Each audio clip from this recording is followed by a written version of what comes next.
She's saying no, but she's mad, but she still can't even stand. She's so wobbly. Sean Whaley is furious. She's upset. But 100%. Oh, welcome in everyone to a brand new edition of Axe Kick Picks, episode 225. Today is Friday, April the 17th, 2026. Wherever you may be and however you may be watching today, kid, beautiful day, mid-70s, not too hot, not too cold. Allergies are money. Welcome in. How we doing? Doing good, unless you're in Winnipeg, because it is freezing up there, I heard. But I don't know if you saw PFL Belfast was last night. JJ Wilson, he did catch a body, but bro, I saw he caught him in like 30 seconds. How'd you see it though? Highlights, right? Twitter. Nevertheless. Honestly, I did it. So I was, we'll talk about this on the Dream Wager, but I was watching the UFL game, right? I'm watching it. I'm watching Ozark. You've seen that show, right? Yes. Old school Netflix, yeah. Yeah. So I'm watching that, right? I got my two TVs going. I have a third, so I wish I knew. So I'm going through it, right? And I'm scrolling through Twitter, and I see JJ Wilson knock him the fuck out, and I go, why is it on a Thursday? One, and two, why isn't ESPN promoting it? They should put it on one of their main channels. Should be at least on two. Do you have an answer? No answer as to why. Like I said, how did everyone see that? Via highlights. Twitter. We weren't able to catch it live. Sad. No, I mean, because normally other weekend, it didn't have to be a Thursday. I guess it makes sense to have it on Thursday with this type of weekend. The UFC Does it though? You could do it Friday. Usually they do Fridays, don't they? Even Friday would have been acceptable, but hey, there's a lot of other events that we could talk about. Yeah, of course, but like Friday going into, the 2-night event for WrestleMania, which we'll talk about, and then Winnipeg, you wouldn't be overlapping. You wouldn't go head to head with the two hegemons. Good word, right? Hegemon. Okay. I am wearing my UFC shirt. You remember this one? It was me, you, and Birdie. And we got the cup too. But yeah, I mean, it should be a really good weekend. Like I said a little bit just a few minutes ago, huge weekend. UFC Winnipeg. While you were talking, I was looking up the weather. 27 degrees with 14% chance of snow. Hey, I see on the chat. Sorry, we were disappointed I wasn't invited for the WrestleMania stream. Sorry we didn't get you an invite. Besides WrestleMania, later tonight, I think LFA 231, excuse me. And you just mentioned a 2-night affair for WWE. BKFC 88's in Denver. And then get this, BKFC is hitting us over the head with a card down under. BKFC Fight Night Australia, which is tomorrow night. And guess who as well? If you wanted to get the boxing, continue boxing, Molly McCann, I'm seeing, is going to continue her pursuit in that career field. So, I mean, that card consists of a lot of undefeated fighters and the likes of the McGrail brothers, and then it's headlined by Ben Whitaker. We won't be talking about that. There's a lot of stacked stuff going on, but I thought to mention it. Yeah, by the way, Phil, I just sent you a link if you do want to hop on for some WrestleMania talk. But yeah, we like Joe said, we got a lot to talk about, but I do think we need to start with the massive weekend in Miami, UFC 327, headlined by the light heavyweight. And, as much as I love Yeri and, his character or whatever, and he really embodies the warrior mentality, it's what ultimately cost him. Now, did he do mercy? Did he let him go? But he definitely took his foot off the gas. Whatever you want to say, he definitely took his foot off the gas. He has to be beating himself because he had him. Carlos Solberg was, if the round would have finished, I don't think he would have continued. And he caught him. And they were literally saying it on the broadcast, do not get caught with that left hook. Do not get caught. And what happened? He got hit to the shadow realm. So now, and to be honest, we just got information about a few hours ago. Carlos Solberg did, in fact, tear his ACL. He is out 9 to 12 months. He told Ariel Helwani, so he is on the mend. We need another interim, so let's put Yuri back in. Hey, bro. That's crazy, man. How this light heavyweight is kind of cursed, though, And if we get before we move forward, we're going to talk about, like you mentioned, was it mercy? Was it not mercy? Like I said, how could we not have seen this? As skilled of a striker, Carlos Ulberg, he's decorated a striker. I don't think if there wasn't the injury that he still wouldn't have done that. You know what I mean? Like there is a chance that, regardless of what you want to say or make whatever excuse, Carlos Ulberg could have done that with 2 healthy feet under him, right? So, Yeah. For that circumstance to come up, it makes it a little bit of an asterisk amongst it. But I just supposed to say that this may have happened either way, to show that he had that wherewithal to get it done with Carlos Ulberg with one leg. Like I said, it shows years and years. The MMA record, obviously, for Yuri, you put this on paper. He's double the amount of fights, double the amount of finishes, all that. With said, it's like, okay, like that's saying something. But what we don't see is, like I said, all the credentials prior, all the Muay Thai, kickboxing fights that Carlos Ulberg has. So he's very experienced and he's been through situations like that. Who knows if all these fighters come in? I spoke to Donovan Visa before. Fighters come in unhealthy. They come in with injuries all the time. So yeah, matter of fact, it's just going to come down to, are you going to be mentally prepared and willing to overcome anything? And Carlos Ulberg did just that, man. That was amazing to see. As much as we talk about Yuri's mentality, I also wanted to praise Carlos's. Yeah, and to not give up, he kept attacking the leg too, which is, why do you think he stopped? Do you think he did, dude? That's the thing. Like, I really, he wants to say that, like, and I think there's a language barrier as well. I think Yuri fails to, completely express himself with the English language. And it's hard even from a translator standpoint. This from speaking to translators to get that translation across. It's like playing a game of telephone. There could be a little thing you miss here and there. So, I think that's what it is. I think maybe he couldn't express himself fully to fully explain what he was thinking and what he was going through. But I mean, he was spamming those leg kicks. He saw that he was injured. He went through. Yeah, he pointed to the ground and did some foolish things. But that goes into just the whole persona. And, you could definitely back his attitude towards life and the way he wants to pursue it. So, I think there's a little bit of the fandom kind of putting blinders on us. You know what I mean? Like, we could be blinded to the moment, but we have to kind of call it what it is. Overall grade for Yuri in the main event, because I thought it was good up until that point. I mean, you injure the guy and you lose like that and get knocked out. That's a D performance. If you're asking me to grade Yuri, yeah, that's not that good of a performance. You said what? A B? No, I said D. Yeah, D performance. Yeah, 100%. Yeah. Not like you didn't have anything go your way and it would have been an F. I think that's when you get completely shut out, Yeah, no. What do we do? Like I said, he is out 9 to 12 months, about a year. We'll see what happens. But, Alex Perez moving up to heavyweight. You got my boy Big Unk, Magomed Ankalaev. You got Yuri. You got Jan. What about my guy, El Buccia, Paulo Costa? Bro, he did wonders for himself in that co-main He event. just kicked this guy to the shadow realm. I mean, bro, did you see him size He's up back, by the way. Bro, he's massive. Did you see him size up against what's his name? I forgot who it was. He looked bigger than a guy who's been in this. Here's I made a little list. This is why I wanted to get back. Please, you asked the matchmaking stuff. So I got it right now. If Hunter Campbell is listening, please, or Sean Shelby, whoever's in charge of the light heavyweights. I said for the interim belt, like you said, throw Yuri right back in there against Ankalaev. They have not fought, and Ankalaev's been right there.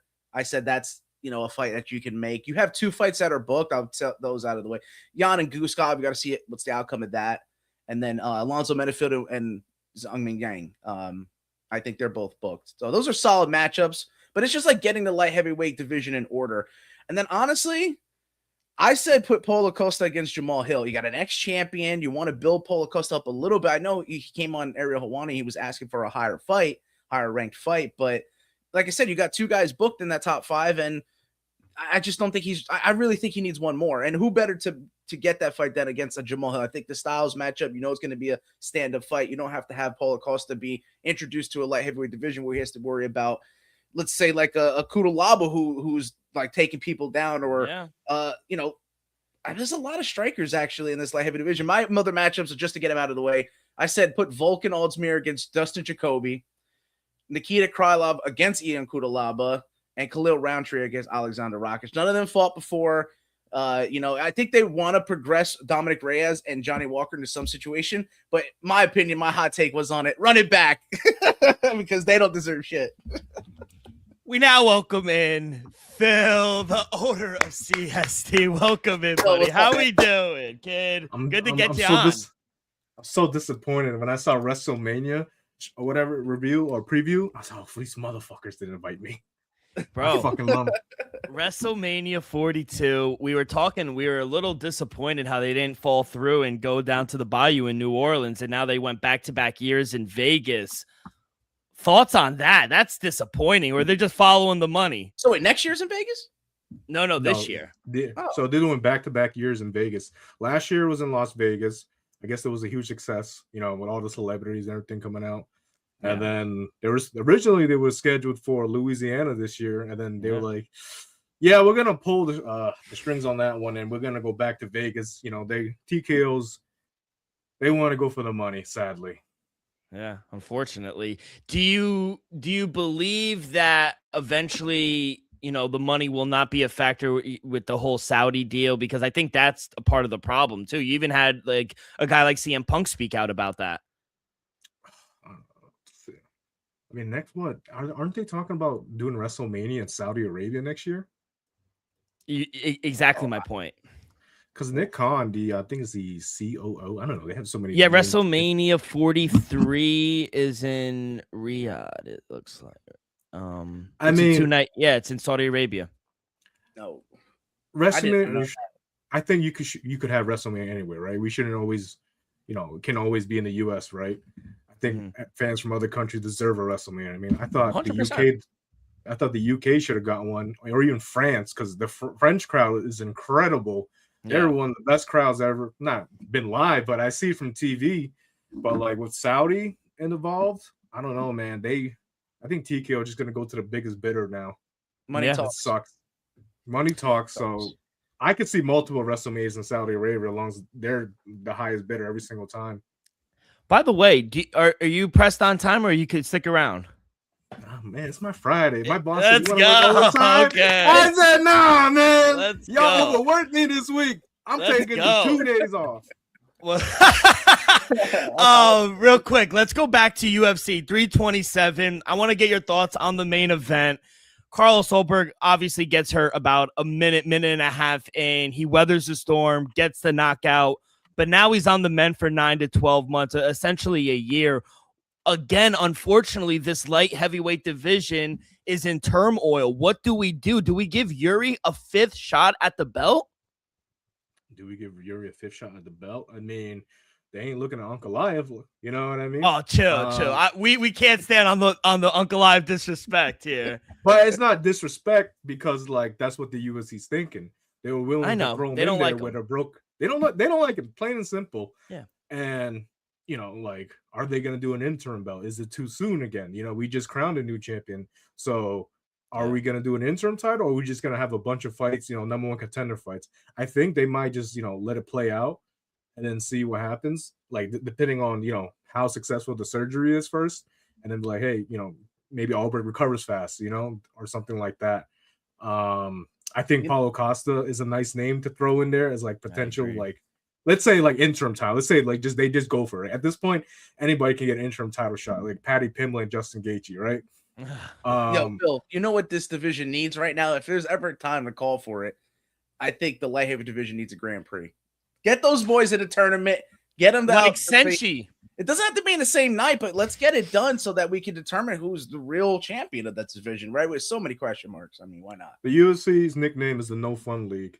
So I don't see that happening anytime soon. And based on some of the decisions they made with the Paramount era, I'm not really a fan of. Not saying I hate it, just like it doesn't really have much interest for me. Like if you look at like the tough coaches for this season, Bisping versus DC, oh my God.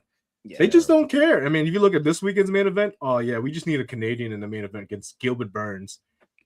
It's like no disrespect to Gilbert Burns, but like you kind of got somebody else like in the top 10, somebody top 15, Yeah. We'll get to the Winnipeg card. It's not the best, if I'm being honest. But yeah, to the Chiefs support, you mentioned Paulo Costa. I do think that's a very fun name.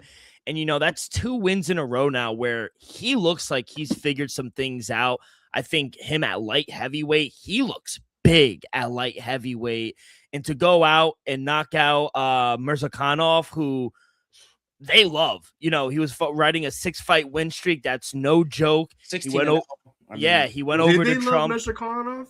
Did they? To give him that matchup, right? Yeah, that's to a give fair him point. the Paulo, because I think they were hoping maybe Paulo Costa wins, or maybe he'll get a significant win over, a bigger name, more guy, Yeah, but like you could go either way. So, but I don't know. I felt like maybe we get this is kind of not a layup, but this is a good fight for fucking for Paulo Costa to beat, because how many Russians really are selling fights nowadays? Really, generally, just Islam. Peter Yan. Just Islam. Yeah. Who? Peter Yan. Like Peter Yan. Peter Yan is different. He's not Dagestanian. So, other Russian than that, fighter, probably the biggest draw and biggest fan base, I would say, from most Russian fighters, right? Dude, they have so many Russian fighters they could just throw on a headliner. Now they're going to Azerbaijan again or something like that. Oh, they'd be sick though. So I don't know. I think Paulo Costa is one of the best bets to put. Super. But I think Paulo Costa, I think with one more win, he can see himself in a title fight. I mean, him and Yuri would be nuts. Oh, it'd be insane. Do you think he stays at light heavyweight? Absolutely. Yeah. Like, why would you go back down and cut all the weight? You look Phil, great. did you know who he was talking to? He met in like the fighters hallway, and that guy was a light heavyweight, and he was bigger than him. Paulo Costa was bigger than that dude he was talking to. I forgot who it was. Light heavyweight in the hallway. On the same card? No, it was like he was just having a round of interviews. This was post fight, and I'm like looking at my names here, and I just can't recognize the names to put the face together. But RDR? Was it RDR? I don't know, because he looks so much bigger than him, bro. It was crazy. We got 2 names actually moving up to light heavyweight, which is RDR and Robert Whitaker. So the division's going to be shaken up a little bit. But isn't he on his tail end of his career, Bobby Knuckles? But we find revitalization when these guys move up in weight. I mean, you could put Robert Whitaker against Johnny Walker, right? We would assume that Robert Whitaker is going to win that fight. You put him in the top 10, top 15, and then you give him another favorable matchup just to, put on like an Australia card or something. I don't know. But I would agree to your point, Phil. I mean, I think after the 2 performances he's just had, he's a win away from being in title contention, especially at light heavyweight, where it's in the air at this point. Yeah, it's wide open, right? Yeah. And I don't think it makes a lot of sense going back down to middleweight. You're cutting a lot. He even had to cut a lot of weight to make light heavyweight. Yeah, he's a big dude. Yeah, no, he's a massive dude. And then Reyes is coming off not the most exciting win. No. He's coming off a loss to Olberg. He's lost to Yuri. I don't know where Reyes stands in the division. I don't think guys are really behind him like we used to be after his fight with John Jones, which I thought John Jones won. I don't know what other people's thoughts are, but a lot of people agree. say I thought he won. I thought it was 3-2. I was watching at the bar one time, and I seen some dude walk out of the bar. Oh, fucking Jones lost when I bet on him, and he won. And I'm like, he won. And some people are like, nah, he lost. But like you said, light heavyweight is up in the air right now. Yeah, and we'll talk about that fight real quick. I mean, I didn't honestly. I thought Johnny Walker won the fight. If I'm being honest, I thought he was the more active fighter. I was surprised Dominic Reyes won, and I think he even was a little surprised by his reaction when they announced his name. Joe, I'll start with you.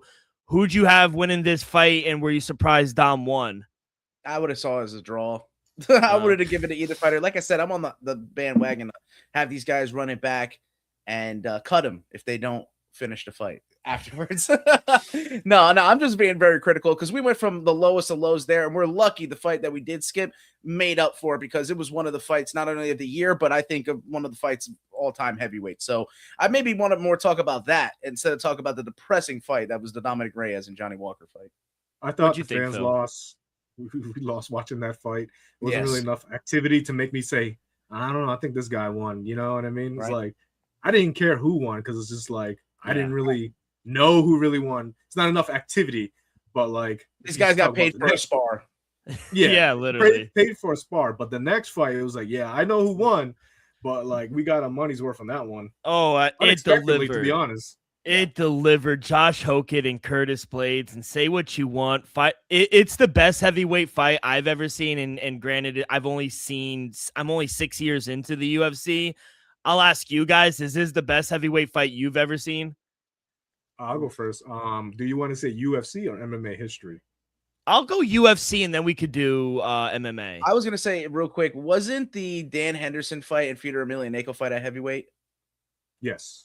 I might put, bro, just the way that Fedor had Hendo hurt, and then Hendo got out from just a over under on the mat, and then boom, put him out. But Fedor going flat out was absolutely insane. That's got to be up there for me. I don't like talking about that fight for personal reasons. Sorry, man. I'm a big Fedor guy, but me too. Don't get me wrong, but Hendo even more so. I'll break it down like this: like 3-round fight. That was the greatest heavyweight 3-round fight I've ever witnessed in my life.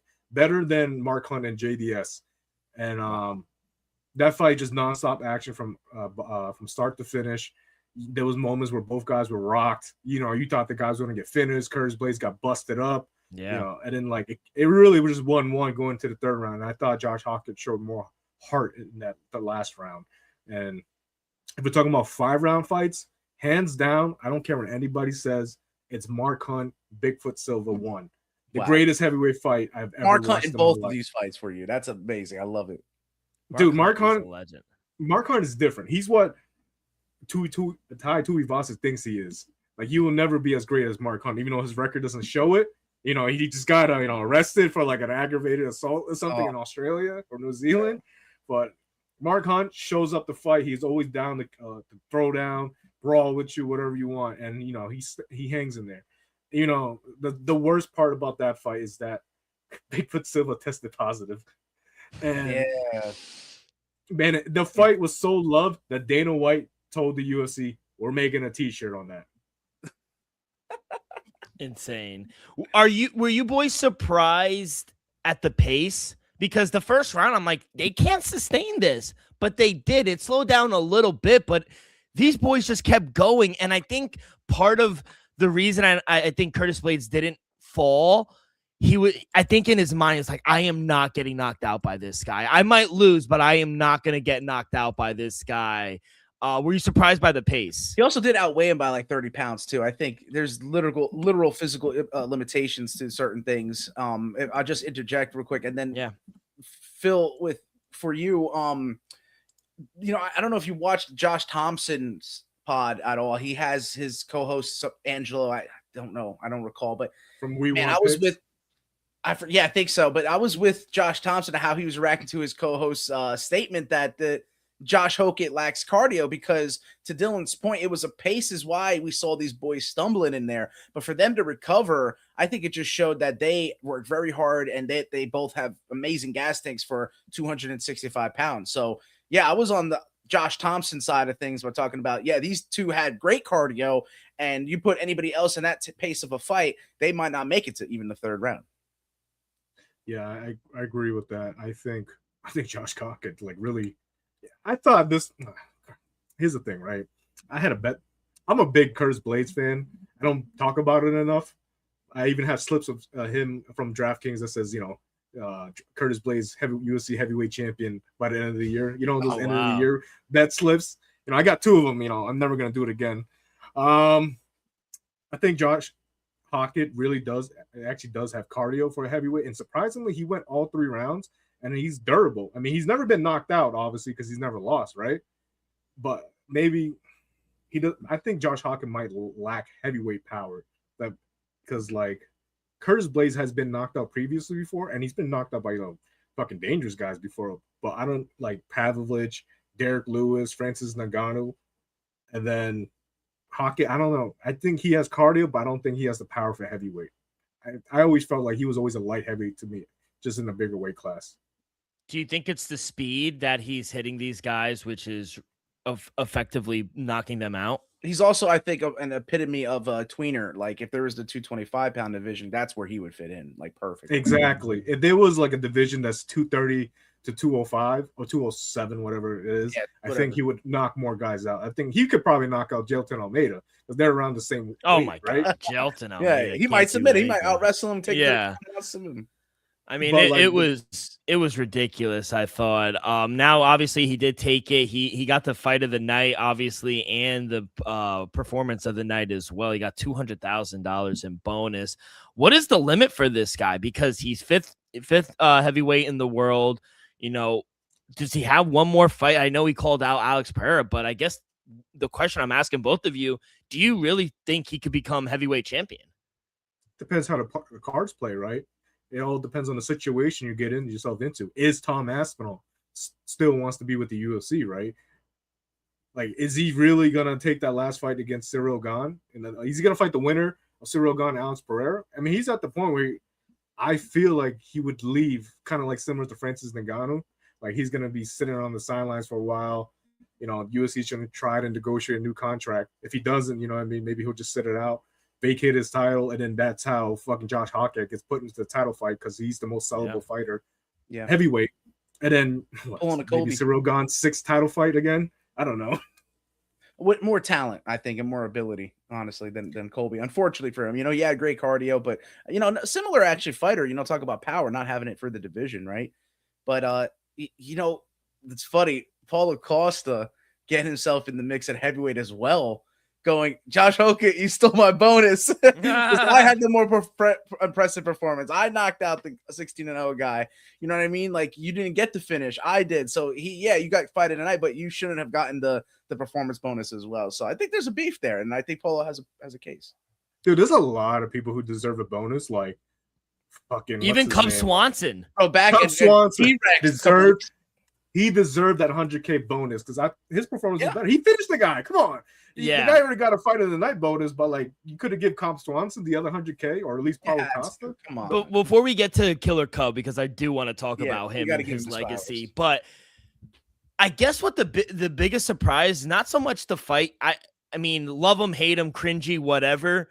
You respect him now. The guy could fight. But what's more impressive, he retained that whole promo he cut afterwards after getting punched in the face for 3 rounds. You remember that? Oh, I had to give him credit for that. That's insane. That's probably the most impressive thing of it all. Yeah.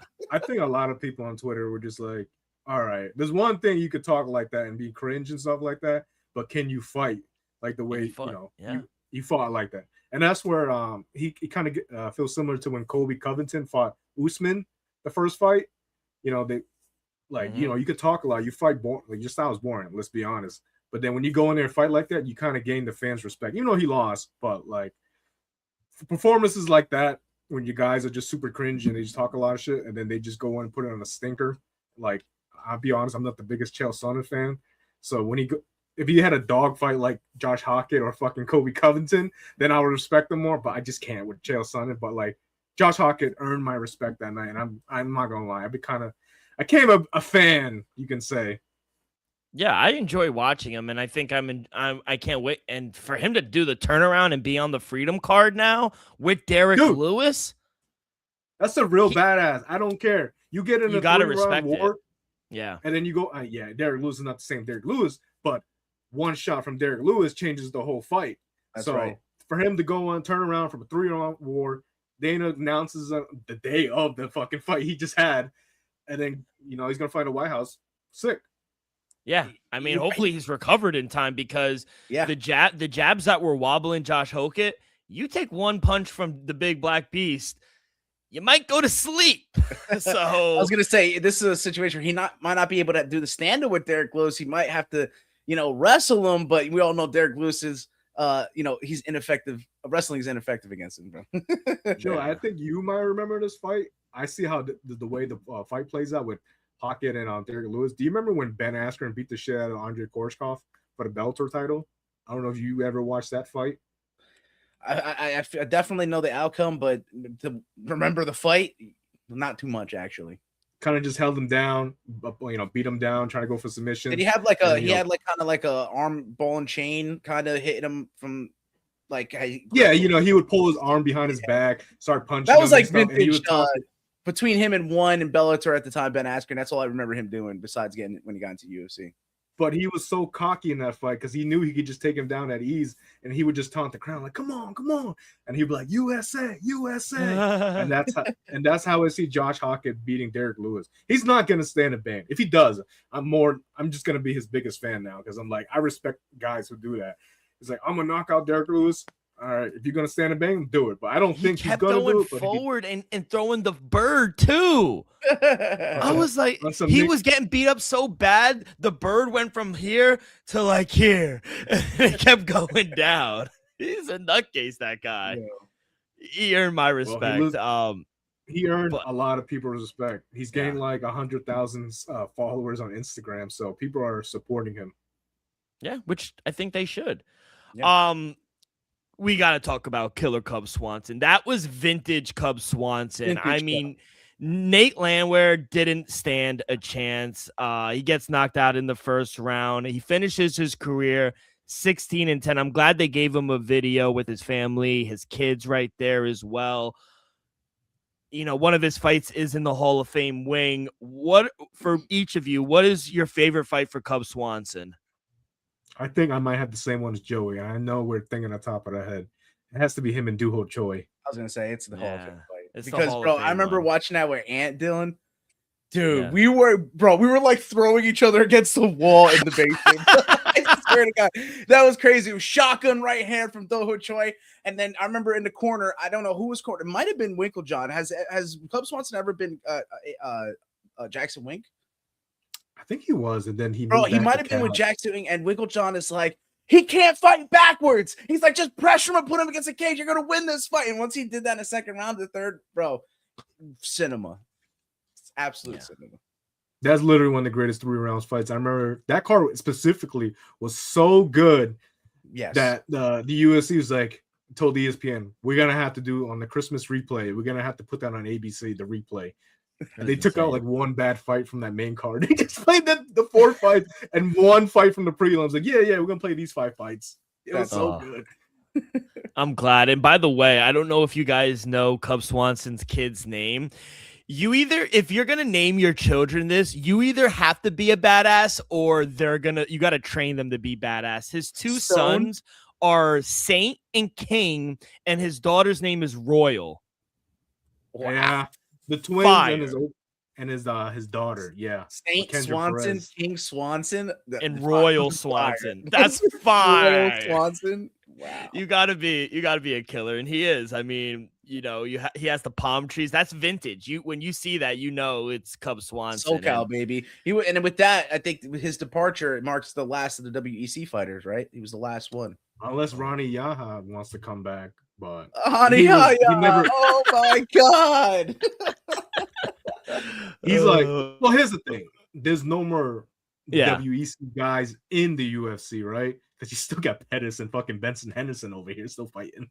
Hey, shout out. You got Anthony Pettis fighting in Kazakhstan against some random legend. And you got Benson Henderson headlining a PFL Brussels. Because in one of their like marquee like talent against one of the marquee welterweights, Patrick Hirabalsa or something like that. I can't remember his name. Habiwara? They're just gonna Habiwara, yeah. Oh, dude, Belgian bomber. Gonna... peace, bro. Yeah, rest in peace, Benson Henderson in that fight because like, he can be fighting with a toothpick still. Damn, he might. The only fight that I really went like and got food real quick, and I came back with a minute left, and I was talking to Ant. He was like, "You didn't miss much." Was the Patricio Pitbull Aaron Pico fight? Thoughts on that? Bellator's dead. Bellator never die. Hashtag Bellator never die. Hashtag Bellator never die. Yeah. I mean, Bellator forever will be one of my favorite promotions. Because, like, you know, that's when I really got into MMA. And I'm like, oh, what's this outside promotion outside of UFC? And then Bellator, I'm like, all right, you know, tune in, Spike TV. And then my cousin's like, dude, Rampage Jackson is back. And this is like Rampage when he's washed.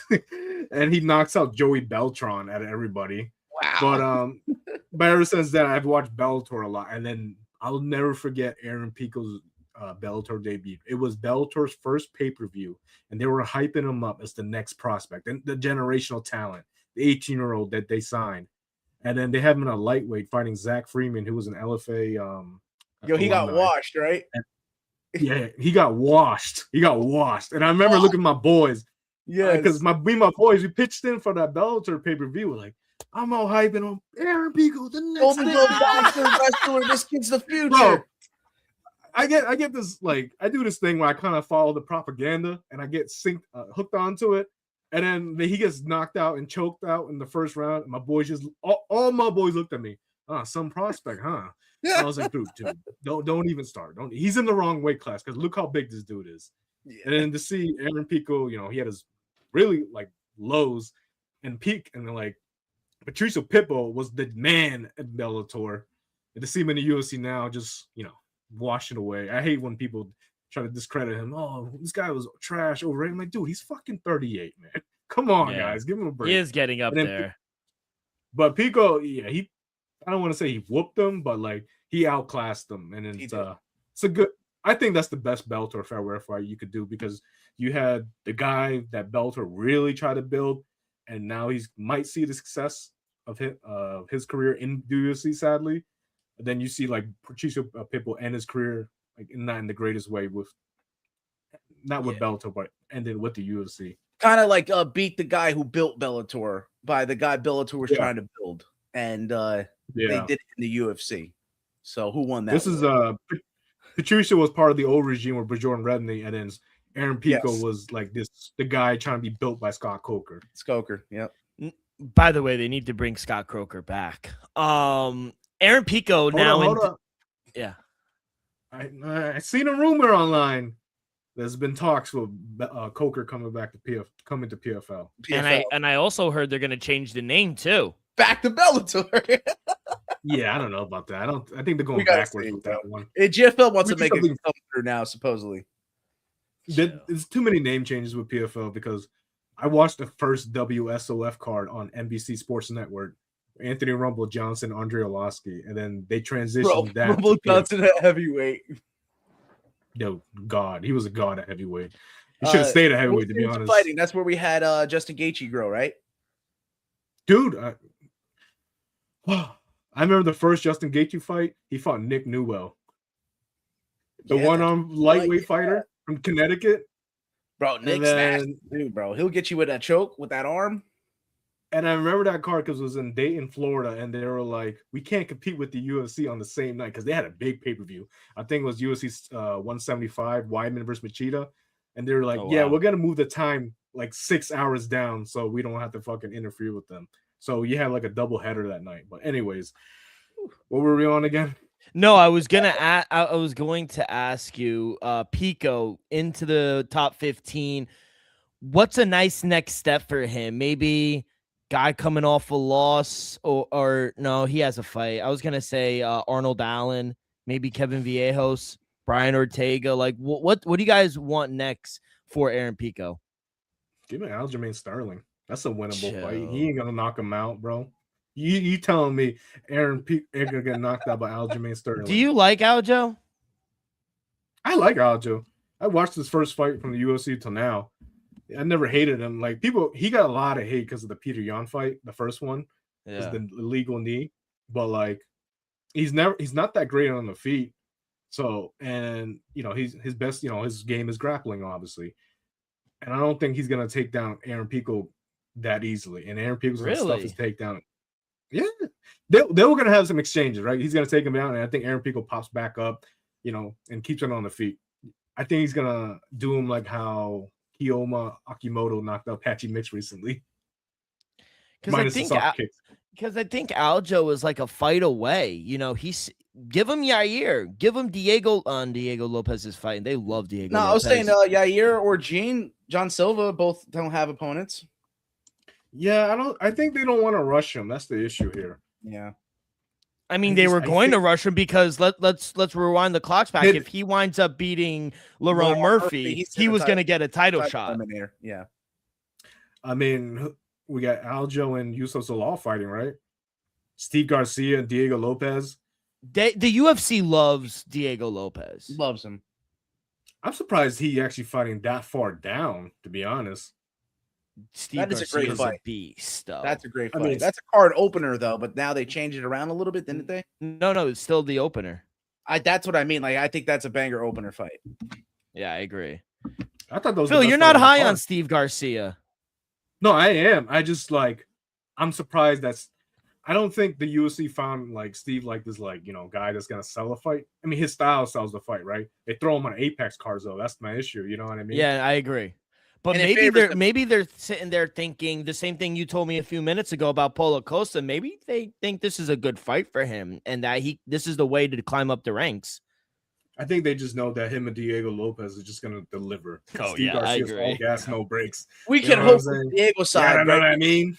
That last fight, I think a little disappointing when he tried to get the belt back from not get it back. He made zero changes in that Volk fight. But exactly. Didn't do anything to adjust his game plan heading into Volk second time.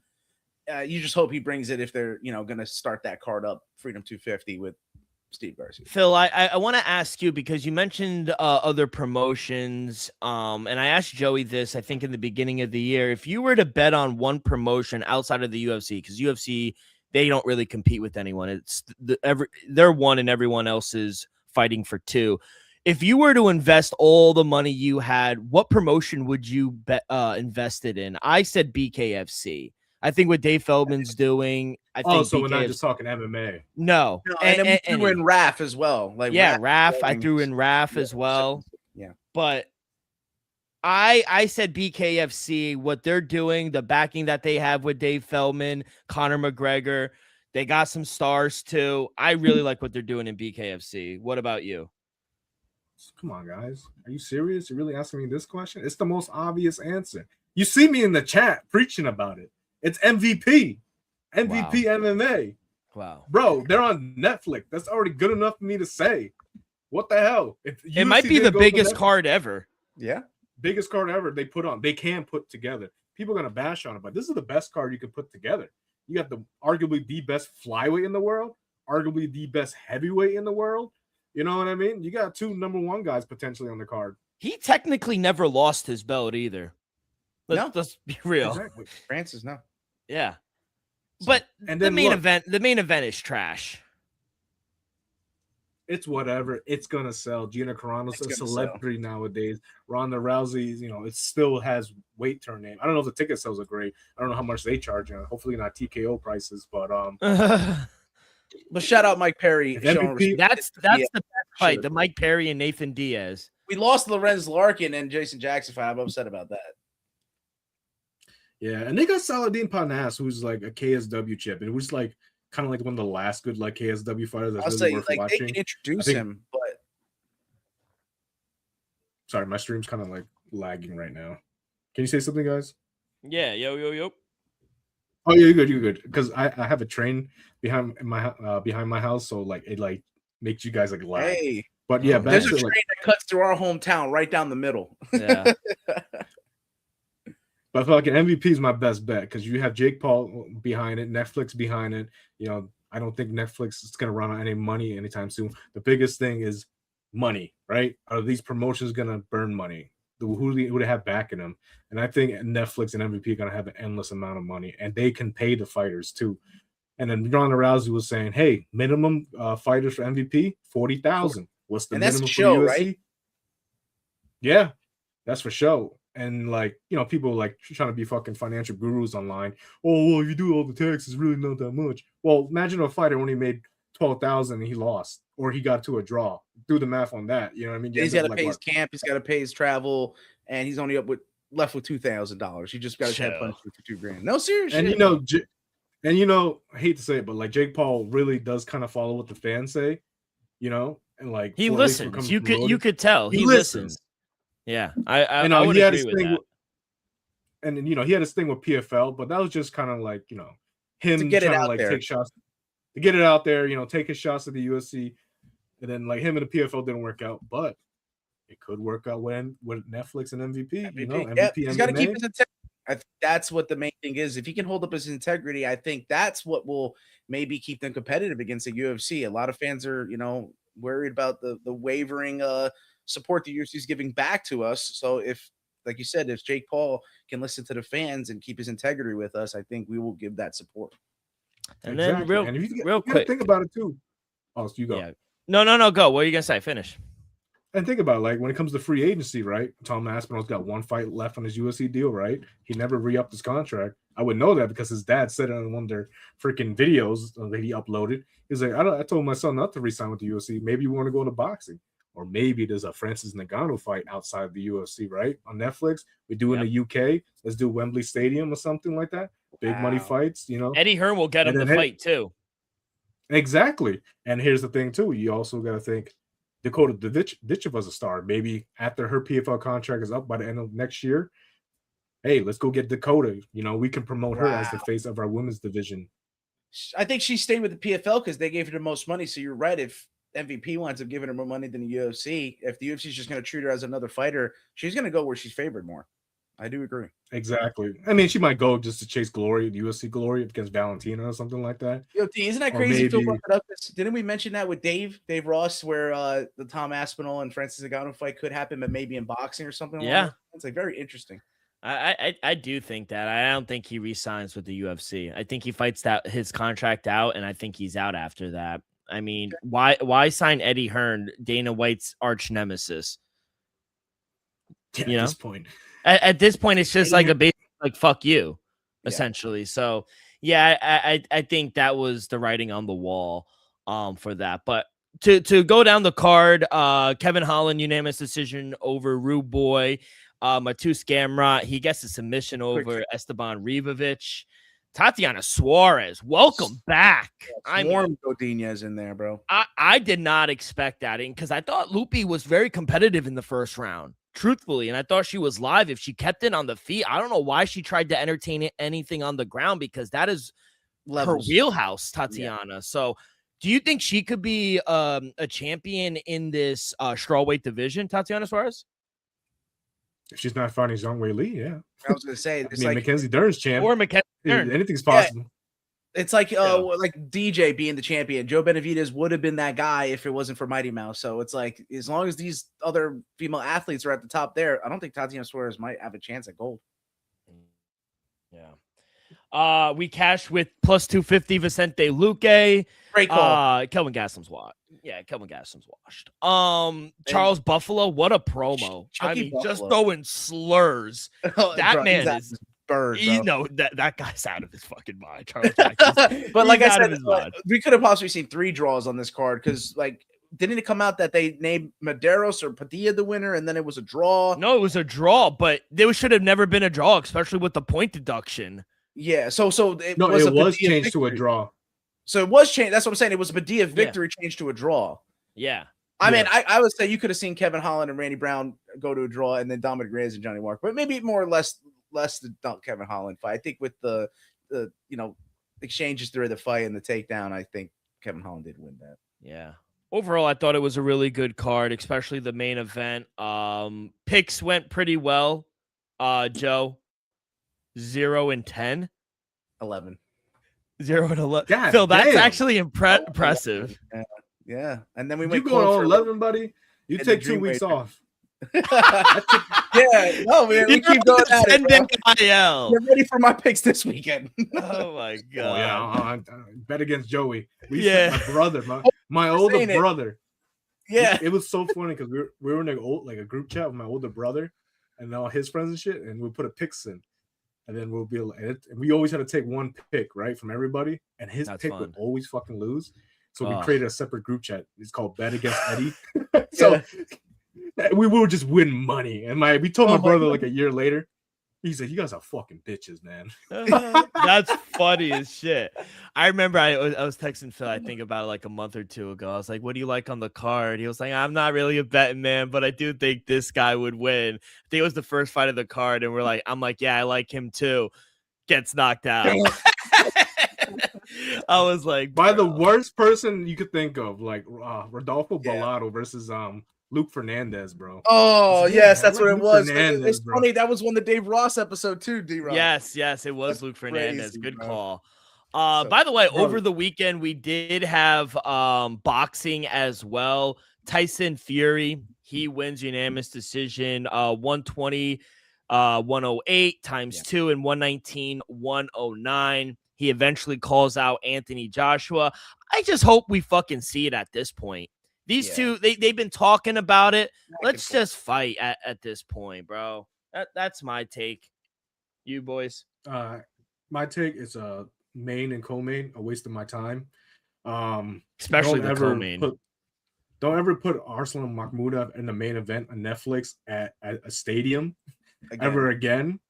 This was his chance. Like when they announced the fight, I thought it was just going to be a normal arena. Okay, I assume it was a tune-up fight, right? Not a stadium. It's on Netflix and it's in the Tottenham. Well, I don't know the fucking name of the arena. It's not. Yeah, in that place. I'm like, you guys are scumbags. You put Makhmudov in the main event. I seen this dude get knocked out with the first punch in the fight before, and his style is it's terrible. Like he keeps going for the because I'm like, dude, just do MMA at this point.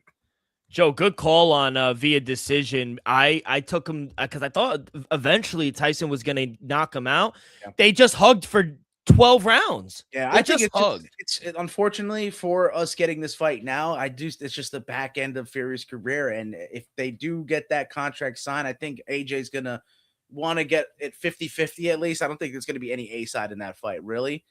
I would favor AJ, man. Just more youthful. It's just I feel like after all this time waiting, if it was a little earlier in their careers, Fury would have gave him a run. But I just think of what we've seen at Tyson Fury as of late makes me think even with a recent loss for Anthony Joshua, he's just going to be the better fighter in there. So I did go actually 3-1 for that card. I got so it's not all bad. It's not all bad. Rhea Porte, he knocked out Chichipa like crazy, and then Justice Huni, he slipped up a while ago before I backed him, but. It's just that whole thing is like I was hoping to fade Conor Benn. That's where my one loss came in this event, just to make the UFC look bad. But they already made themselves look bad by even giving him $50 million to begin with. So, yeah, I mean, Conor Benn, Regis Prograis was on his way out anyway. He did not look good. 98-92 times 3. He wins unanimous decision, and then he also we just got word I think a few hours ago he re-signed a multi-deal with Zuffa Boxing. Are you surprised they're bringing him back? No, I'm not surprised, man. The guy's a draw in the UK. You're gonna need some stars, Conor Benn's, he has a lot of history, especially with his father and stuff like that. Some big fights, and he talks. You want a guy you can sell, and Conor Benn can sell. Yeah. And him and Ryan Garcia is going to be one of the biggest fights that Zuffa Boxing puts on. They're gonna want to get that fight going. They have because Ryan Garcia brings it, and so does Conor Benn. I don't think they want to do like Devin Haney and fucking Conor Benn. Or something like that. You can throw Shakur in there too, because I know they were chopping it up in the Aerial Studio, Connor. Oh yeah, but like if you want to fight that Conor two guys are gonna Shakur's if you want to fight Benn. If you want to fight that's gonna deliver, in my opinion, it's gonna be Ryan Garcia and fucking Conor Benn. That's a fight that's gonna fight fans gonna be excited for. Yeah. By the way, I also forgot, and I want to get your thoughts on this. I just glanced over because we were having good conversation. Gable Stevenson signed with the UFC. Olympic gold medalist. He's going to make his debut UFC 329 International Fight Week. We don't have an opponent yet, but big news. He was next to the GOAT. Thoughts on the signing, and who do you want to see him fight his first fight? Real quick, where did we see him get signed to before this? So it's Alexander Romanov and RAF, right? They're on that card? Yes. All right, so that's Dallas. Like his tune-up kind of. He's already had tune-ups with Dirty Boxing and the other MMA fight, but that's another tune-up. A tune-up before a tune-up. What I think about the sign, it was going to happen, so I'm not shocked. I would have been shocked if PFL signed him first or something, or even MVP MMA would have signed him. But I think he knew like UFC was the way to go. I was surprised that maybe Jones wasn't probably in his ear. Like, hey man, maybe the UFC isn't the right option. You see how they're doing me, you know what I mean? Because like his mentor pretty much at this point. And I thought maybe Gable might take a little more fights with LFA or something like that. But UFC was like, you know what? Fuck it. We're signing him. A heavyweight division's ass. Tom Aspinall's pissing us off, whatever. So, yeah, good for the UFC taking him now. Give him some good fights. I think, based on my little speculation that I've seen online, he's going to fight Alvin Guzzi Hines. That's what really Guzzi. So we know that Gable Stevenson is going to make his debut on International Fight Week, right? Which is early July 11th, something like that. Yep. So Alvin Guzzi Hines' suspension is up, I think, July 10th or something like that. Yeah, that's crazy. He tested hot. Right, he tested hot, right? Yeah. So there's been a lot of comments from Alvin Guzzi Hines. If you look at his one of the recent Instagram posts. He's like, yeah, I'm getting ready. I'll be back early July. I'm going to do the seminar. He just said it casually, right? I'm like, oh, early July. And then he goes in the comments, yeah, I'm fighting back in early July. So Gable Stevenson, Alvin Guzzi Hines, I think that's the fight they're going to do. Wow. Joe, what do you think? I mean, I think I've seen that. I think I've seen little source leaks through that. You remember Alvin Hines, Dylan? They nicknamed him Guzzi.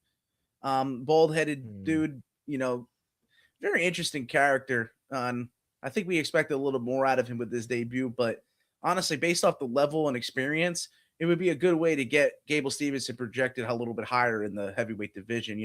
We're pushing Josh Hockett, who can promote himself to this point, and yeah, he's a hell of a fighter. I think the Gable Stevenson's talent is a little bit more than his promotion ability. So yeah, they're going to need to get names for him to get victories on to grow him in that division. I just want to see a good fight. I just want to see him go out there, maybe start. I don't want them to rush him. I want to get him a guy where, he could win, not a layup, but a competitive fight. Yeah, has he been through any adversity? Like, I feel like Gable Stevens has had his held through this career so far, whether it be the forces that be or John Jones mentor him the right way. And that's where getting good management comes into play. You don't want a manager that's going to set you up like for us, Zion, where he's fighting an unranked opponent, where you think he could be fighting inside the top 10. So yeah, I think, that all comes into factor. What do you think, Phil? Yeah, build him up slowly. I don't know how far the UFC wants to throw him to the Shark Tank. And, they look what happened to Bo Nickel, right? He maybe got a little too far into the tank. But if you give him the right, heavyweight's not really the most talented division, too.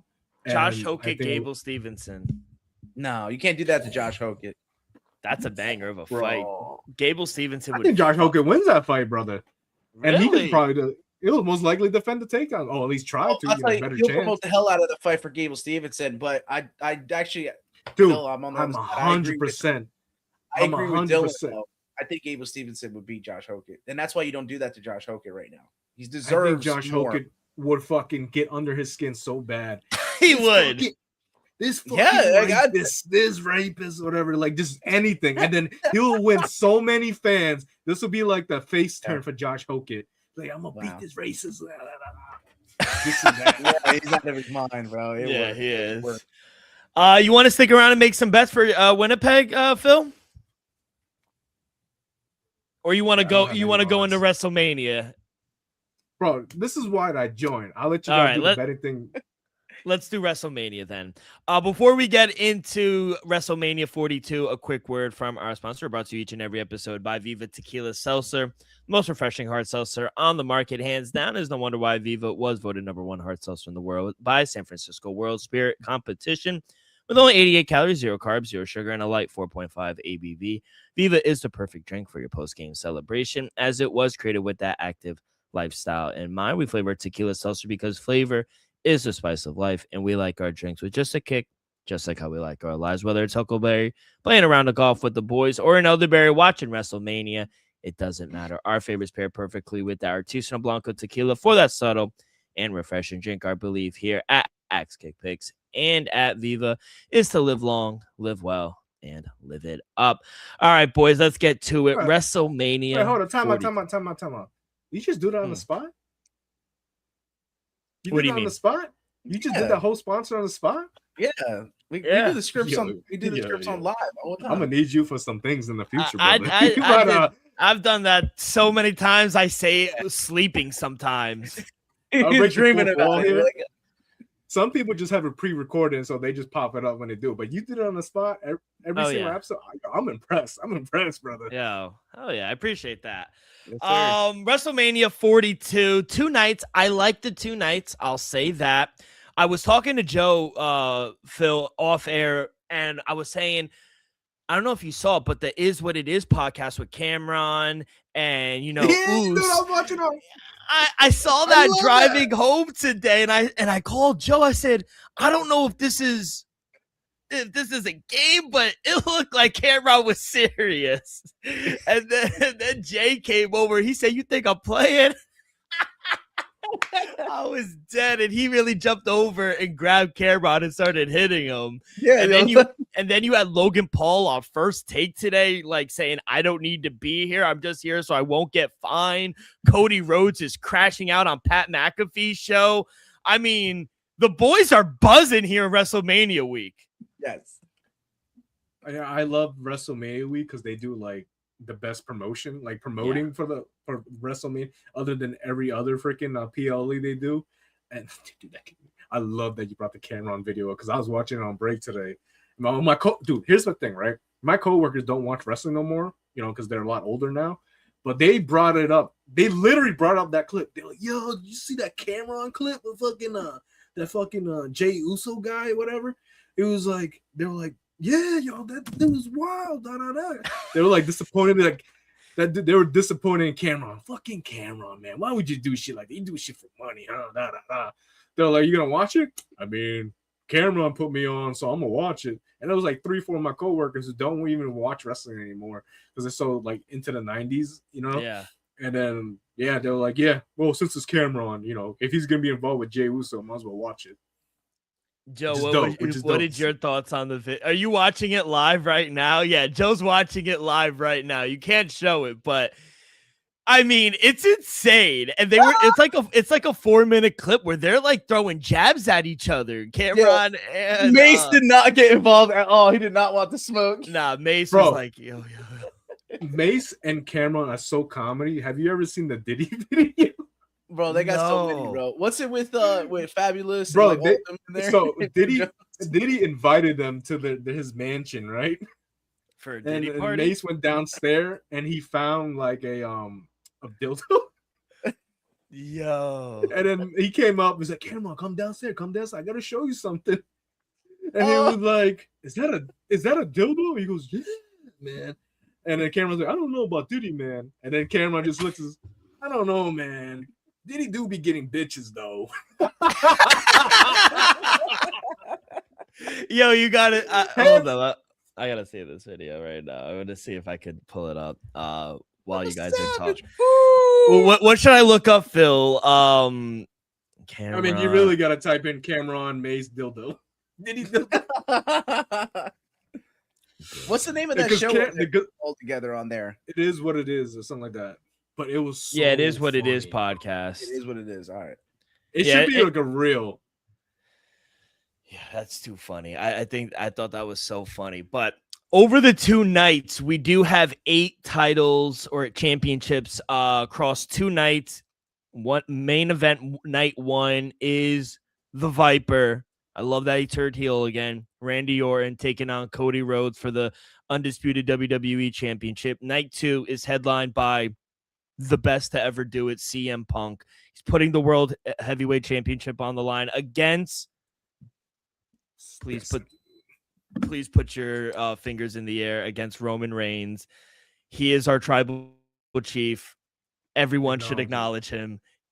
Please. It was funny. I work in the beverage industry, Phil, and I was working with this guy. He's a diehard WWE guy, and he's like, I'm 30. He's probably like 44, 45.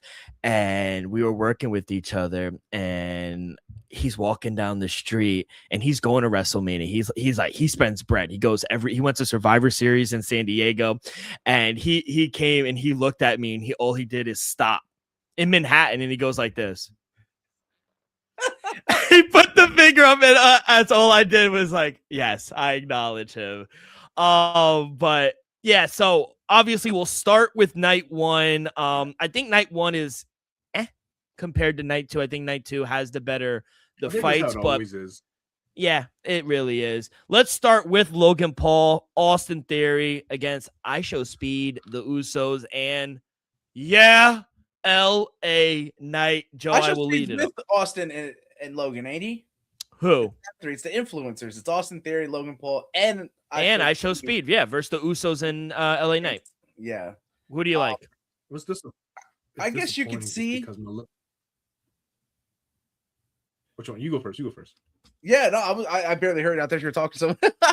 No, I see it as you could easily go with like the heels, right? We're gonna look at Logan Paul, Austin Theory. They're heels, right?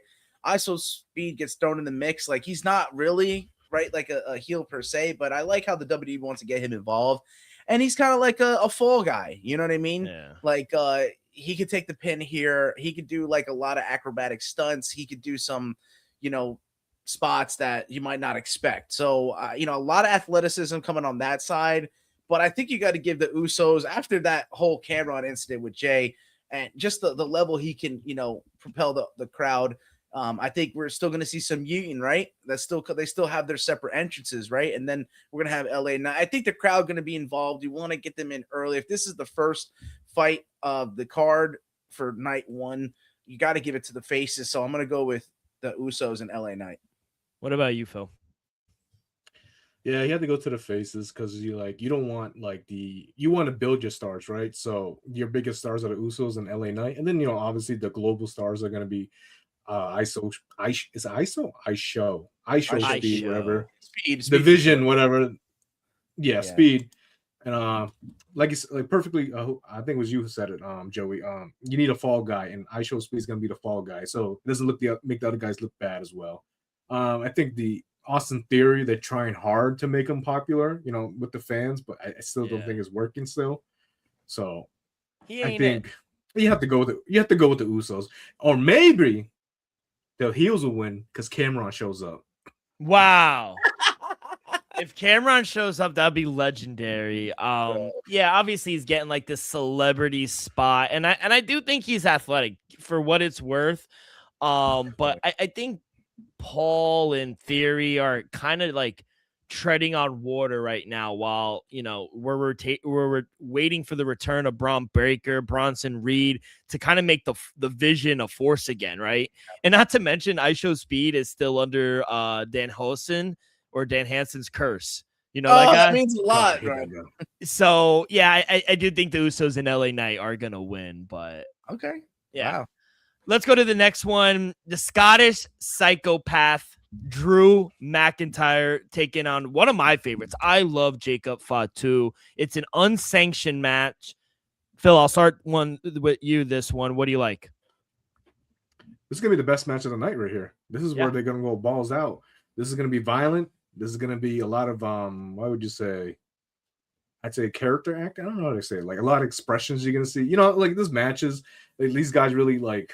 How do you explain this? I'm having a terrible time explaining this. It's just gonna be an all-out war, really. It's just gonna be these guys are literally gonna try to kill each other in the ring, and I want that so bad. Like some of these WrestleMania matches are kind of stale. This match cannot be stale. There's no way this might. I'm expecting tables to be broken.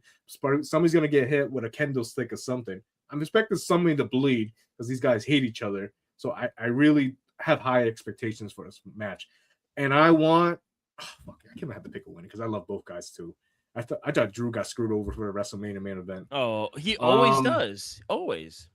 It's just his whole story with WWE now. Yeah.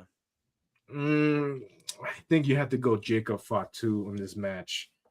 I think if he beats Drew, he kind of walks into a title fight. Yeah, I would agree. What about you, Joe? Yeah, I think Drew could take the fall on the spot. I am with Jacob Fatu, but if there's ever a match, I know you said in the ring, that you talk about WrestleMania and the weekends and like how they do promotions.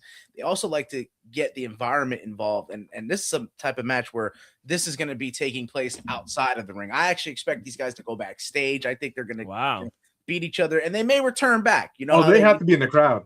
They drag him back, all hurt and stuff, like he's running down the ring. Like, so that's what I expected. They're going to be beating each other up the entire arena here, getting the fans involved, getting the concourse involved, getting everything involved, backstage included. And I think this is going to be happening on both nights, but you probably won't get it until the main event of Sunday night. So I think to get the crowd involved, to get the whole atmosphere to the level they want it, you get the unsanctioned mats out into the environment, and I'm picking Jacob Fatu to win a victorious. I like Jacob Fatu, and I like Drew McIntyre. I really do. I love the nickname. I really think he can be champion and kind of hold it, but it would take a lot to shake, I feel like, Jacob Fatu, and I think that's why he needs to win. What is he, the Samoan werewolf, they call him? Wolf. he was on track. Let's not forget, he was on track to win undisputed gold against Cody Rhodes before he got injured. And didn't he have the United States title for a little bit? Jacob Fatu? Am I tripping? Yeah, you might think be. so. Yeah, and then he lost to Solo. Yeah, and they lost to Solo Sikoa. And I just think a win here, I think to both of your points, I think it's important to get back to that title shot. And I think a win here does get him right back. So, yeah, I'm going Jacob Fatu. And I do think it's going to be the best fight of the night. Let's go to the Women's World Championship. Stephanie Vaquer?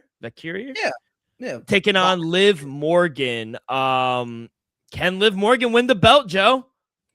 No, I'm actually going to say Steph retains in this situation. You know, we've made money backing and knowing when to fade Liv Morgan in spots. And I think the storyline continues for her. She gets to these points. She, gets right to the top and just falls short. And I feel like in night one, I think we may see a little more retains than we see new. So I actually think that Stephanie Vaquer is going to be a surprise when she actually retains against Liv Morgan. What about you, Phil? I agree. Stephanie Vaquer for the win. I like Liv Morgan, but I think Stephanie Vaquer is better in the ring. And I think not the UFC, no freaking WWE really want to push her, especially with the push with AAA and Mexico. So maybe she'll come to Triple H with the belt one day. Oh yeah, she's a global star.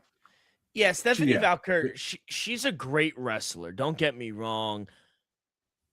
But Liv Morgan has seemed to be destined to return to this title fight since returning from injury. She won the Royal Rumble, and she has ways to win that really don't hurt Stephanie that much. Interference, Raquel Rodriguez. There's a wild card at play with Roxanne Perez as well. So I don't know. I do think Liv Morgan, she's eventually, when she broke away from the Judgment Day, she's ready to break away, I think, and kind of start her own thing.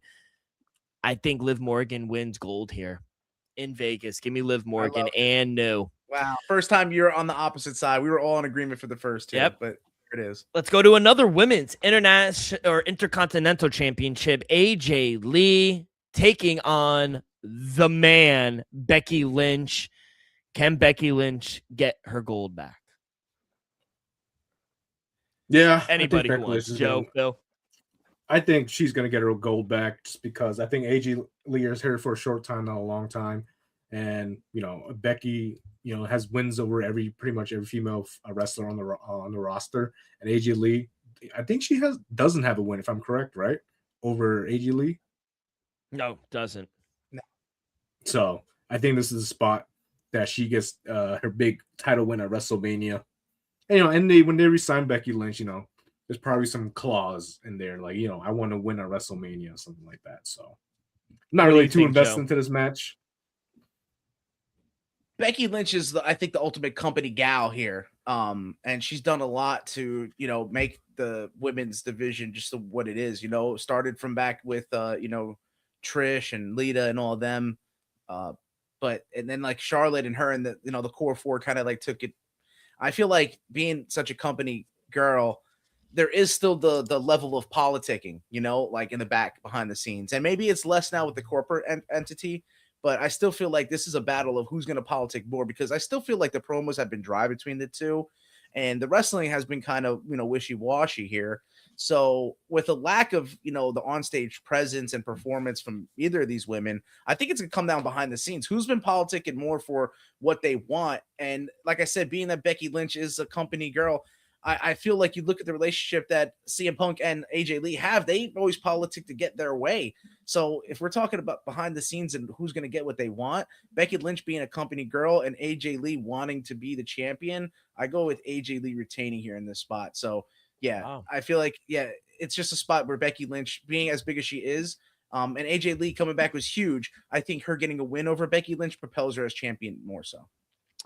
Yeah, I kind of agree with Phil in this one. It was she got the title short. It was cool, but correct me if I'm wrong, it never felt like something that was really destined for like long term, right? You know, it was a little bit of fun after winning the belt. She gave that fiery promo about, you know, being champion and about, you know, holding it. And it's not just, you know, a single defense going into WrestleMania, yada, yada, yada. But I think she represents more of a consistent presence as a champion, something that I feel like the Intercontinental title needs at this point. So I like AJ Lee. I really do. I think she's a cool fighter, but I do think it's the man. She does get her belt back. So yeah, I'm going Becky Lynch. But hey, I think that, like what Phil said, I think that weighs a lot. Becky Lynch has never beaten AJ Lee, and that's why I did it too. Yeah, that's why I did it. Let's go to the women's tag team champion, Chip, Nia Jax, and Lash Legend taking on Charlotte Flair and Alexa Bliss versus Bayley and Lyra Valkyrie versus Nikki and Brie Bella. I mean, it's going to be a crazy fight. I mean, Bayley and Valkyrie, I think, to me, they're like the fresh options. You know, the defending champs, you know, aren't really interesting with Nia and Lash. Just dominant. Yeah, and you know, Alexa Bliss and Charlotte Flair, I love them. Don't get me wrong. I love Charlotte Flair. They've already accomplished their goal, you know. And the Bellatons, they're Hall of Famers. They probably won't be here, to Phil's point earlier. They're probably not here for a long time either, especially after Nikki. I think she got an ankle injury a few weeks ago. So I don't think she's going to be there. Meanwhile, Bayley and Valkyrie are aimless after that Lynch saga that they had. So winning the title, I feel like gives the titles more stability. So yeah, I'm going with Bayley and Lyra Valkyrie to win the titles. Yeah, feel good moment. I can see why you chose that. Like I said, I think just based off just size and dominance, that's why you could see Nia Jax and Lash Legend retain. But you look at the other two tag teams, they've had their moments, I think, with Charlotte Flair and Alexa Bliss and Bayley and Lyra Valkyria. They've, you know, had situations where they didn't have each other's back. They look at each other like, oh, are you really my partner? You know what I mean? So I feel like with that written in the storyline, I think that has some weight. Dylan, you and I know that always carries into future storylines. So maybe there's a split ahead for them. Maybe there's something in the works there. But then, like I said, I picked AJ Lee before. I'm thinking this is 2014 all over again.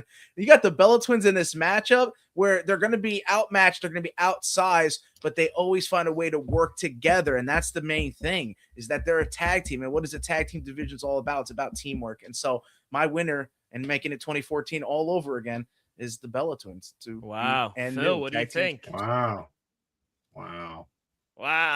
That's an interesting Phil's answer. Wow. Yeah, that's an interesting one. I like Dylan's pick more. I think it makes sense to go with Bayley and Lyra Valkyrie. I mean, my second pick would be Charlotte Flair and Alexa Bliss, just because Charlotte's been, you know, at the top, and then, you know, they want no love for the heel girls, the big dominant champs. I'll be honest. I'm not trying to bullshit you guys. This is my least favorite fight on that. It's my least. We're trying to give it a little bit of love here. Come on. Yeah, just a little. We don't gotta go too long. It just feels like they just crammed all of this together. Like, hey, we got some. Of course they did. We need something to fill out the fucking card. Fatal 4-way or something like that. And it's in the middle of the card, which really irritates me. It should be the first one, just to get it over with. And if we're doing a 4-way, a fatal 4 tag team match at WrestleMania, I feel like there should be ladders. You know what I mean? Like a ladder chairs. Match. So I feel ladders. We got that on Sunday night. Listen, why can't we have both nights, man? Let's just get spoiled, man. Yeah, I just want to be spoiled. Right? Yeah, I agree. We can have Vegas back to back. Why can't we get TLC's back to back? Fair. Let's go to the Chiefs support, because now it gets really good, and I'm very interested. I'm gonna let you guys go first, because honestly, I could see it going both ways between Seth Rollins and Gunther. Phil, I'll go right back to you on this one. Beginning of the week, I want Seth Rollins. Now I'm kind of leaning towards Gunther. Where are you leaning? See, it doesn't matter what you want, because Gunther is going to win. He's going to win this. And you know why? It's gonna be a great match. First of all, it's gonna be real grabs. It's gonna be real grabs. The only reason why Gunther wins is because Braun Breaker's back, baby, and he's gonna come there, interfere in the match. He's gonna spear the shit out of freaking Seth Rollins, and then Gunther is gonna choke him out, and either Seth's gonna be all mad and pissed, or maybe if Braun Breaker doesn't show up, Gunther just beats him clean, and it makes you think that maybe Seth is washed. Maybe he's getting old. All these injuries are catching up to him, and Gunther is going to be the next guy to take his spot, take Seth Rollins' spot at the top, and which he's been, retiring AJ Styles, John Cena. He's on a run right now. Let's continue that run. That's who I had. I had Gunther. And I was with you, D-Ra, how you said, like, going into this, like, on his return, Seth Rollins, like, you got to go with a hot hand. But it's just, like, inevitable that, like, Gunther is going to ruin everyone's day. You know what I mean? Like, he comes in, he retires our favorite wrestlers, and then he's going to choke out Seth Rollins. And, like, quite possibly after you get some involvement from others. But I think it's going to be a hell of a match. I think if maybe we lower the super kicks from Seth Rollins, I feel like these guys can put on a 5-star match. I really do. So it really comes down to their technical prowess. We talk about the ring general, but Seth Rollins is one as well. As for as many injuries he's suffered, he's prevented a lot for himself and his other wrestlers. So he's a savant when he gets in there. So I'm expecting this single match to be of the highest order in the penultimate spot, but you got to go with Gunther based off him just ripping the hearts out of fans. Now, obviously, the original plan was obviously Seth Rollins versus Braun Breaker before Braun Breaker got injured, and that obviously led to this. But I don't know. I heard you guys. I even leaned Gunther as well because a Gunther victory likely with what Phil said, returning Braun Breaker, costing Rollins the match. I could just fucking see it happening. It's karma from last year. But Rollins needs this momentum post WrestleMania. If the WWE wants to salvage the Vision storyline, right? The stable has been ravaged by injuries. I just mentioned it. The only 2 remaining members, Logan Paul and Austin Theory, and they're not even a part of the original unit. And Gunther, he's been boxed in by this, to your point, Phil, again, this legend killer persona. And that's why I even think Seth Rollins is the best option here. Give me Seth Rollins. I'm taking Seth Rollins. I think he shuts Gunther up here. Wow. Let's go to the main event for night 1. The champion for the undisputed WWE Championship, Cody Rhodes, taking on the Viper, Randy Orton. Now, I love the heel turn to Randy, but my thing is, like, I think he has more fans than Cody Rhodes. So even as a heel, people are going to be cheering for Randy Orton, which kind of worries me a little bit. But Joe, I'll start with you here in the main event. What are we feeling here for the WWE Championship? Well, it's not in a New York, New Jersey, or a Philly crowd where they like the heels. You know what I mean? This is still in Vegas. So we just got to see how the fans travel and what kind of crowd environment we're going to be getting. Like I said, they're going to be treating the fans to a face victory early, I think a couple times over. And then you're going to start seeing the heels come into play. And I just think that you could see them really don't like the Pat McAfee involvement in this matchup to maybe distract from the fact that Randy Orton's going for 15, right? He's going to be right there with Ric Flair and one now below John Cena. So you etch his name in a history book, which he already is. And Cody Rhodes, he's just the guy. He's the ultimate company guy, working his way back to where he wants to be in the WWE and sort arguably the face of the whole company. He's one of the faces of the whole company. So, I mean, it's a tremendous win to get if you're Randy Orton here. I'm torn. You know how big of a Cody Rhodes guy I am, but I just think that's the key thing here. From going from face early in this card to now going towards the heels, I think it's like I said, it's what the WWE does, and they do not necessarily give the fans what they want. They see they're hating on Pat McAfee. I think with his involvement, it actually does make it better for Randy Orton to win. I guess you could say that, okay, he can mess up, right? But Pat McAfee is undefeated at WrestleMania. We talk about the standings and the wins and losses against one another, and I think that can actually weigh something. So I'm going to go with New, 15-time world champion. May see vintage Orton out there, maybe another type of older legend killer. See how he can dispatch Cody Rhodes. So, yeah, I'm going with Randy Orton. Phil. Kibby just said that. Pat McAfee's undefeated at WrestleMania. He is. Are you trying to disrespect the Undertaker before his streak got ruined? Bro, if you look What at is it, 2-0? Yeah, but they're still undefeated. But that's what if you look at WrestleMania records, it is hard to have a good record at WrestleMania. Sadly, I hate to say it. I think Randy Orton, no, not sadly. It's because I hate Pat McAfee's involvement, but I guess it's for the views, right? You know, they want to bring more attention. It's going to be Randy Orton to get in the title with involvement from Pat McAfee, I believe. Is Jelly Roll still part of this match? He's going to maybe show up, right? Oh, God. Jelly Roll is one of those guys that just overstayed their turn, like their run in fucking WWE. You him and Travis Scott. Cool. And Travis Scott actually got the boot. So this is Randy Orton's moment. This is I think they want him, put him up there where he's like Joey said, Ric Flair, John Cena, all of them. So I think this is the perfect match for him. I think Randy wins, but it will be with an interference from somebody. And then Randy, hits him with an iconic RKO, pins him. It's going to be half the crowd cheering, half the crowd booing. I think it's going to be a very split crowd come Saturday night. Fair. I love Randy Orton. I think he's a top 10 wrestler of all time. But it doesn't feel like the outcome matters. Really. I mean, the WWE is obsessed with this celebrity crossover, and it's kind of been straightforward. Saturday's result, one way or the other, probably spins off into a tag team match, right? That's what's good. No matter who wins, McAfee, Jelly Roll, we're going to get a tag team fight eventually here. And, I think there's going to be involvement here, and I'll give the nod to Orton. I do think he wins, and I think the underlining thing for me, they want him to get 15 world title.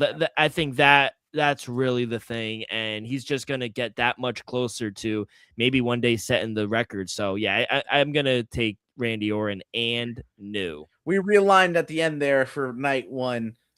You can easily see that tag team you mentioned happening at SummerSlam. Let's go to night 2, WrestleMania, and we will start with the Beast incarnate.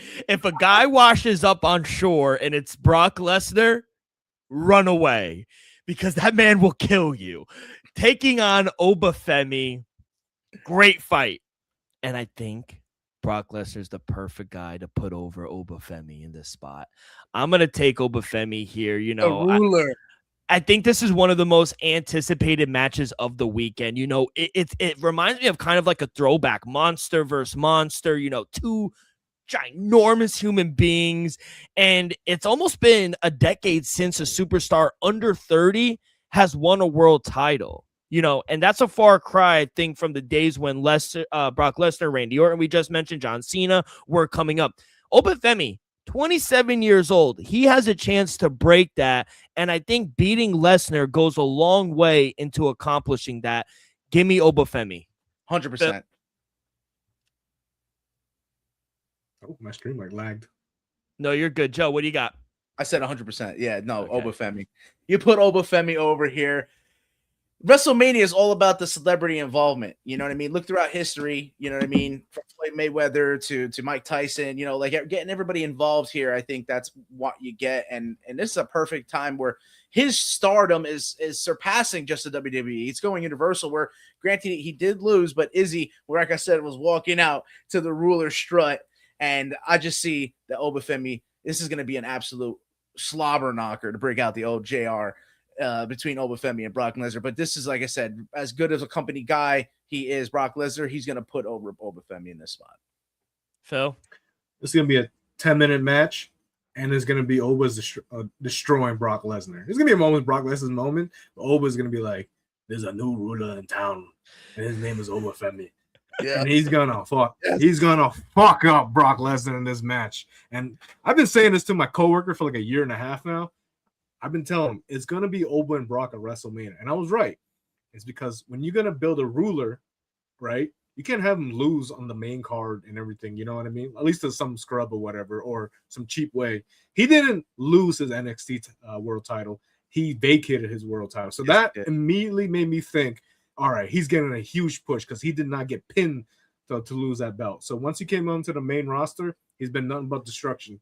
Yeah, he got limited by Brock, but he's gonna get his clap back at WrestleMania. Exactly. And he's gonna pin him, and Brock's gonna put him over because I think Brock's also not here for a long time because he's probably gonna do his farewell tour depending on how the fans feel about him. But Obafemi is gonna pin Brock. He's gonna put his foot on his fucking chest, and then he's gonna walk back doing the strut. That's my guy. Always been my guy. I've been an Oba fan since he started NXT. So baby, Oba's gonna after this fight, he might even walk into a world title fight. Who knows? Who knows? Wow. I believe it. 2014 WrestleMania. Eat, sleep, conquer. Brock Lesnar ended the streak. Do you boys know where you were when he ended the streak? Hold on, my thing is like lagging right now. Damn, I'm trying to think. Damn, man.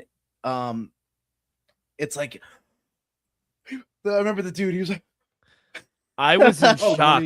I dropped to my knees when he lost and he got pinned. I said, I don't think I was gonna be alive until he like snapped the streak. But if there was one guy to do it, it had to be Brock Lesnar at that time too. Yeah, then Roman beat him the next year. Then it went bad. All right, let's go to the next one. We got the Intercontinental Championship on the line in a ladder match. We got the champion Pinta taking on Javon Evans, taking on Dragon Lee. We got JD McDonough. We got Rusev. We got Rey Mysterio. Shout out Rey Mysterio, still doing it. Not many superstars. I feel like in the modern day really captured a fan imagination as quickly as like Penta has. Oh my God. It arguably kind of took too long for him to win the title, if I'm being honest. And it'd be a shame for him to get it and then lose it like that. So I do think Javon Evans is the future and he's really good. He could be the star of the match here. But Penta is the present. And still, give me Penta.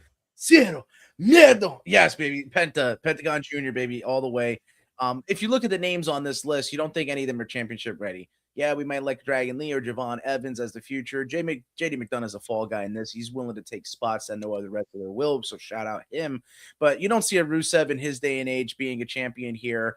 And then Rey Mysterio, I think, is probably the only other one that's live. I think we'll get a moment between the two masked luchadors face-to-face, right, with the ladder in the backdrop. Penta and Rey Mysterio, I think we'll get that moment. But like what you said, when it's all said and done, Penta will retain as champion and prove his dominance as Intercontinental Champion. Phil? I'm kind of torn on this one. This is my favorite match of night 2 because I love ladder matches and six-man ladder matches are just legendary on WrestleMania. So if I'm gonna this is tough because I feel like they could go Javon Evans, right? This is the night where the NXT guys really show. You know what I mean? Because you got Trick Williams, you got Javon Evans, you got Obafemi. You don't think all three guys can win in one night? I think Javon Evans is gonna win that belt. Wow. I think so because you're gonna have Oba win, right? They're gonna display the future giant, and then they're gonna have the six-man pack, tag team, ladder match, whatever. And then they're gonna display the new high flying kid, the future of WWE right here, Javon Evans, and he's gonna win that title. Wow! Imagine being like 20 years old. Yeah, it wouldn't surprise me, bro. I think it's between the two. I think he either retains or it's gonna be Javon Evans. Honestly. I think that's a fairest point with Javon. It's just for me, his ability and also at the end of the day, high flying maneuvers are high risk maneuvers. He can wind up in a spot where one of those high leverage spots turn on him, and he's unsuccessful. And then, like you said, you might see someone else climb to the top and retain and get the belt. Let's go back to the women's. We got the WWE Women's Championship champion Jade Cargill. She is like a brick house. Yoked, taking on mommy Rhea Ripley. Joe, right back to you. Who do you got? Mommy. Yeah, I'll go with Rhea Ripley here. When you think WrestleMania, you think Rhea Ripley. So as much as Jade Cargill has gotten to this point of being the champion, and I like I said, I think her winning here would prove that dominance. it's just time and time again, Rhea Ripley finds a victory here. So I'm gonna go Rhea Ripley, mommy. Phil, what do you Yeah, got? I'm with Joey. Mommy wins. I think she's the bigger star really here. I think they're gonna favor Rhea Ripley. She has a bigger fan base and everything like that. And she's a big star. Like there's no really other way to say it. And then she's the better wrestler. She's more polished. She's been with the company longer, and she's always worked her ass off and everything like that. So she's gonna be rewarded the win and new. Is this a hot take? What? She might have one of the best entrance, if not the best entrance song in all WWE. Who, Rhea It's Ripley? okay. Rhea Ripley. Hot. It's take. original. I like it. I don't mind it. Like, Yeah. it's not, Yeah, well, it's like when you with hear her Kingdom, song, like, it's like one of the few songs, right? Actual songs, right? yeah. Yeah. I mean, I like Yeah. Kit Wilson, so don't judge me. I'm a big Carlito guy. Oh, man. I spit in the Still with face company. of people who don't want to be cool. All right, it's not good. He had one of the hardest entrances. I agree. I think this is a team ride here. I'm gonna take Rhea Ripley here. Jade Cargill, cool, but she just really hasn't worked out as a true champion. Plus, there's constant rumors. I don't know if you're on these Twitter things where there's constant rumors of her clashing with the locker room behind the scenes as well. And I just think Rhea Ripley, she could benefit from a change of scenery by moving over to SmackDown with a title as well. So, if Rhea Ripley remains on Raw and, Liv Morgan winds up taking the Women's World Championship, you're stuck with running back a tired program between those two. I don't think that's going to be the case. Ripley getting a win here, I think, solves both issues. So, yeah, I'm gonna take Rhea Ripley here as well. Let's go to your boy, Trick Williams, taking on Sami Zayn for the United States Championship. This is your boy, Phil. What do you got? Tricky Williams, man. Lemon Pepper Stepper. Come on, man. I've been like when NXT made their huge change from the black and gold area or whatever, like I said, they pivoted to like Obafemi, Javon Evans, and Trick Williams, right? So I'm taking Trick. I think he has everything to be a world champion and everything to be a superstar, And obviously you want to start with the United States champion getting his first mid-card title. I think Sammy's, towards the end of his career, and he's going to put over Trick Williams. I mean, Trick Williams has one of the best entrance themes. The crowd gets behind him. Trick. Well, exactly. Trick. And Booker T better be commentating this match because there's no 100%. way you cannot have Oh my God. So Trick Williams, yeah, it's like I said, this is going to be the night of NXT. So it's going to be 3-0 for the new guys. I like it, man. Yeah. I just see the one difference with the Javon Evans thing is he didn't win NXT Gold, right? He won North American Championship, but he didn't get to the top title. Am I correct still about that? Trick Williams, he had world title fights. He did, but he didn't get it. And the thing is that that's why my storyline with the Javon Evans is that he's not really perfected at his young age yet, his moveset and his ability to be champion. But Trick Williams has. He became NXT champion. And if there's ever a guy to set you up for a moment, talk about, once again, another spot of an Ultimate Company guy, Sami Zayn in this spot is perfect to hand the title over. Not hand it over, but give you a hell of a match, maybe a hell of a kick, the haluba kick. But I still feel like Trick Williams will kick out of it. Trick will kick out of it, and he will whoop Sami Zayn and become new United States champion. Trick Williams is ready for this moment. Yeah, I'm at a loss here with Zayn. WWE is effectively kind of neutralized, I think is a better word. One of the most beloved and enduring underdogs. How many times can the WWE tease Sami Zayn finally winning the big one, only to get cold feet, toss him in the mid-card title instead? Like, they hate this guy, I feel like. The creative team has ultimately, turned the fans against Sami Zayn, and, he's only here because WWE believes in Trick Williams, and, he gets a bigger rub from taking the title. So, yeah, it's all meant for Trick Williams to win in this spot. So I agree. I do think Trick Williams does win this. I feel bad for Sami Zayn because I think he's a really good fighter. Yeah. Let's go to Finn Balor. This is just a singles match. Finn Balor taking on Dirty Dom Mysterio. Really don't care. I'll probably take Finn Balor here. Mysterio should. They shouldn't have leaked the demon. Yeah. Yeah. I mean, they should have been a surprise appearance, like a surprise entrance. He should have his regular theme, and it just lights go out. Yeah. And then it plays a little like something demonic. I guess you could say. And the next thing you know, Finn pops out in his whole full on paint. I'm really more invested in the entrance than the match itself, which is kind of sad because we know that the demon's coming back. But if he has such a generic demon entrance, I'm gonna be so mad. But I expect the whole lights to be out, and then you see like the red lights come on, and the demon's here. It's sad to say, but I'm more excited for his entrance than the actual match. Yeah, but I am picking Finn Balor. Yeah, I agree. Joe? Yeah, I'm with Finn Balor. It's the demon. I don't think he should have lost a couple years ago to Edge as the demon. Like that was controversial. They went and decided to do that. So to normally when a demon appears, he's absolutely invincible, similar to like a fiend type kind of character. Like a god like character can't lose. And the way that they're written, I feel like there should be some more involvement when it comes match time for these, wrestlers. But it's been a while. It's been over 3 years since we last seen him. And I think at this time, against the level of wrestler that Dominic Mysterio is, he needs to pull a lot of tricks, to find his way to victory. I don't think fully developed himself either, even though he's propelled himself as a promoter. He's good on the stick, man. Dominic Mysterio is true natural in this field. So you see how he's gotten himself to the literal penultimate spot of night 2 of WrestleMania, but fall short against the demon. And please put your fingers in the air for the World Heavyweight Championship, the best to ever do it, CM Punk taking on our tribal chief, Roman Reigns. Now, my head says Reigns is once again the world championship here, probably with the help of maybe the Usos or even The Rock. Hopefully The Rock shows up.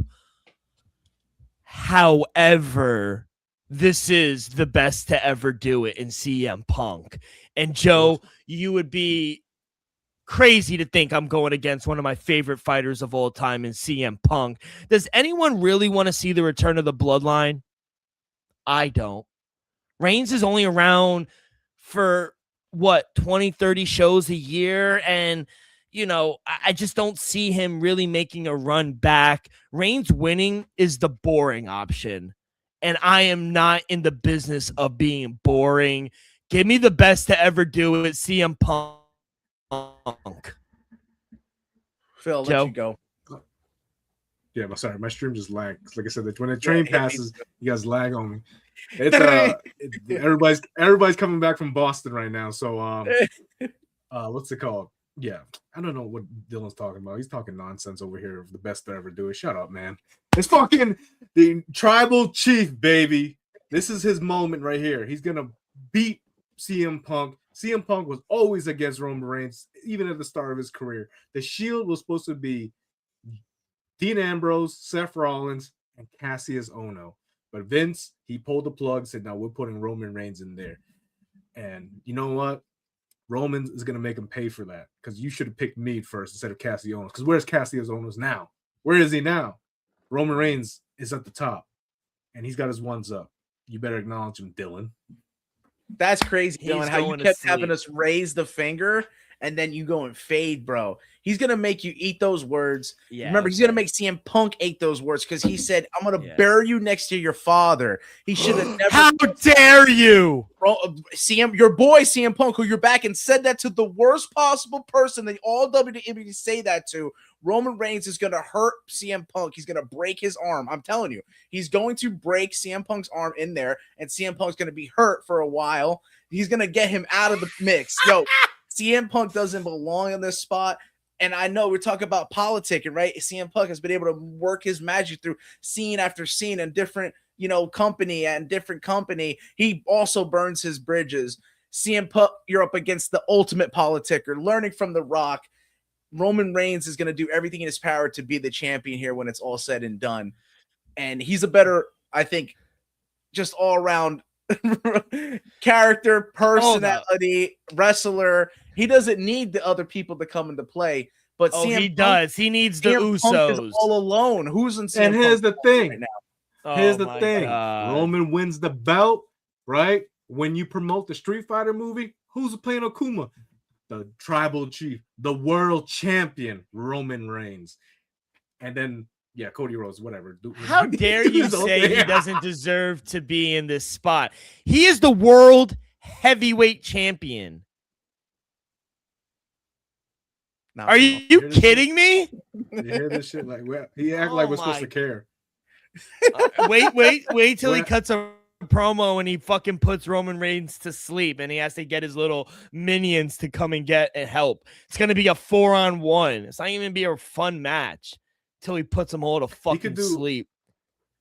CM Punk could go disappear for another 7 to 10 years again. Wow. You want to talk about 20, 30 shows a year? This man disappeared for 7 to 10 years. And they blackballed him from the fucking company. He did that to himself. Oh, politics, Joe. Yeah, you're right. You're exactly right. It is about fuck out of here. But Phil, you're a legend. I appreciate you for coming on, chatting it up, giving your plays for WrestleMania 42. Tell everybody where they can find you and your work. What's new with CST? What's in the works? What do we got going on?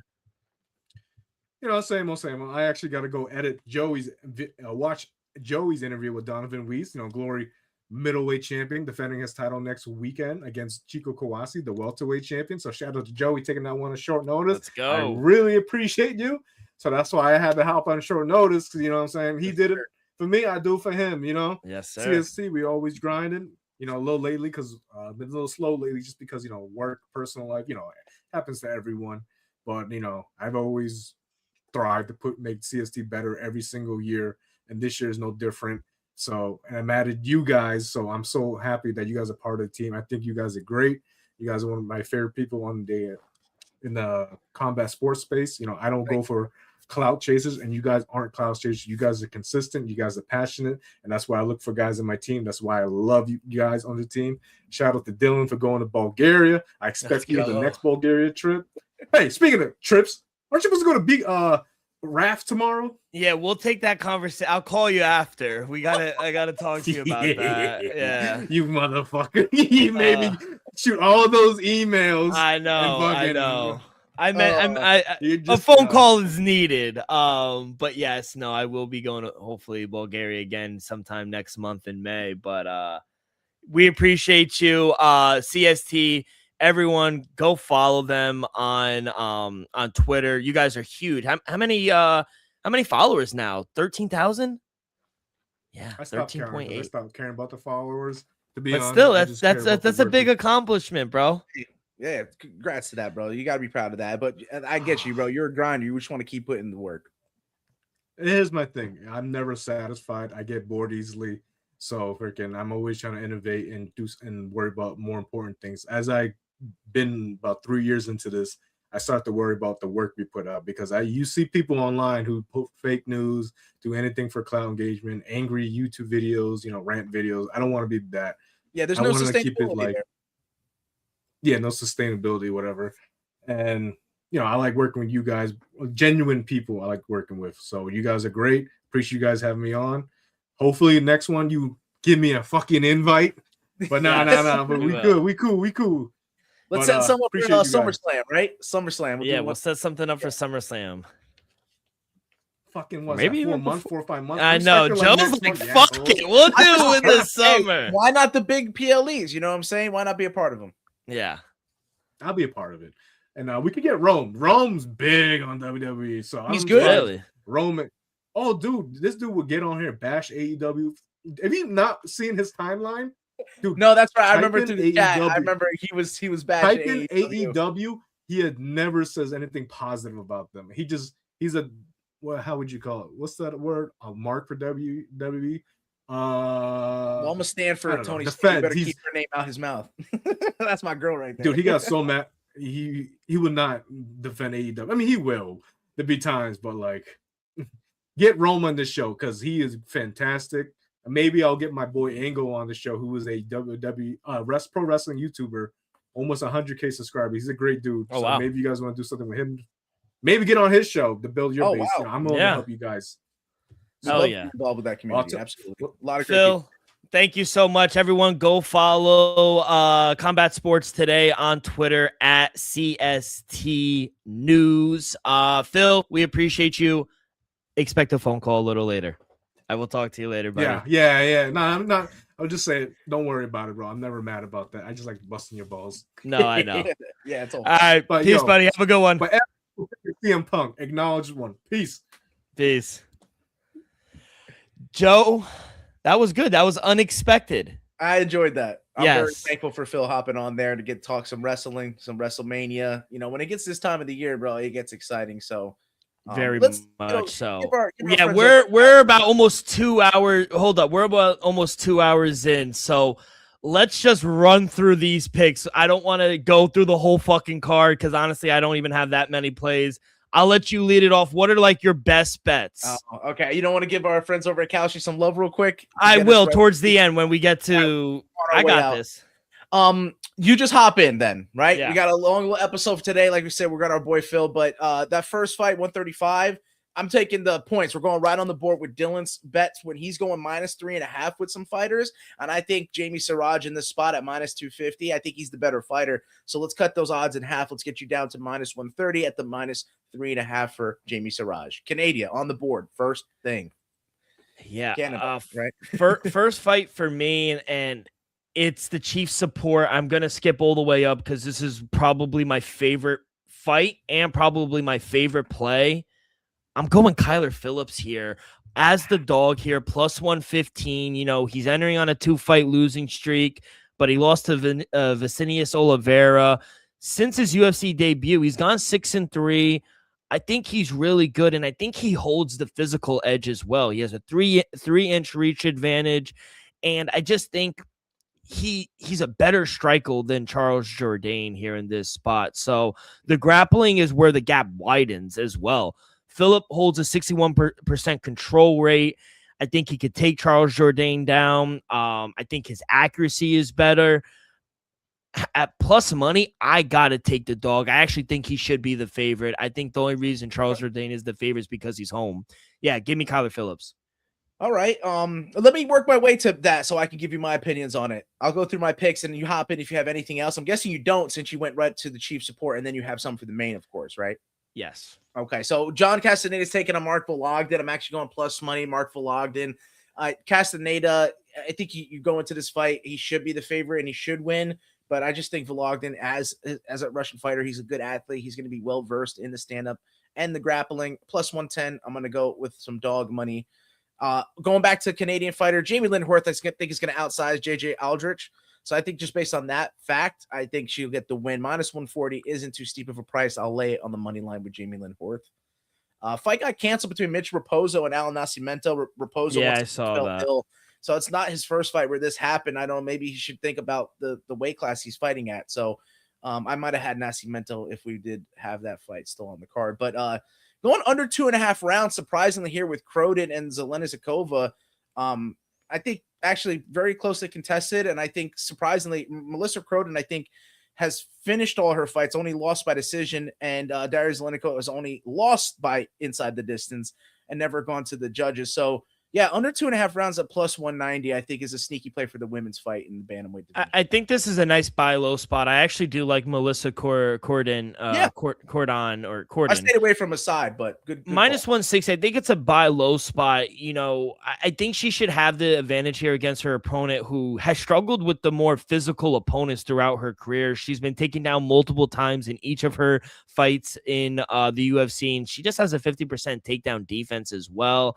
And she's not been much of a finisher either. I think Melissa is the right side here. I think it's a nice buy low spot. I'll take Melissa here at -160. Yeah, unfortunately, in the TKO group, the UFC Winnipeg's getting the short end of the stick because this was a WrestleMania episode. But Tanner Bozer in the heavyweight division, I think he's got his hands full. If you don't know, Gökhan Sarakam, the Turkish fighter, is actually able to do anything in this fight. I think anywhere the fight goes, I think he's going to have the advantage.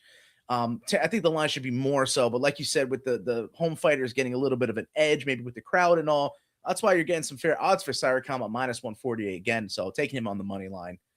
Then I'm back again to the under 2.5 rounds at -160 between Julian LeBlanc and Robert Valentin.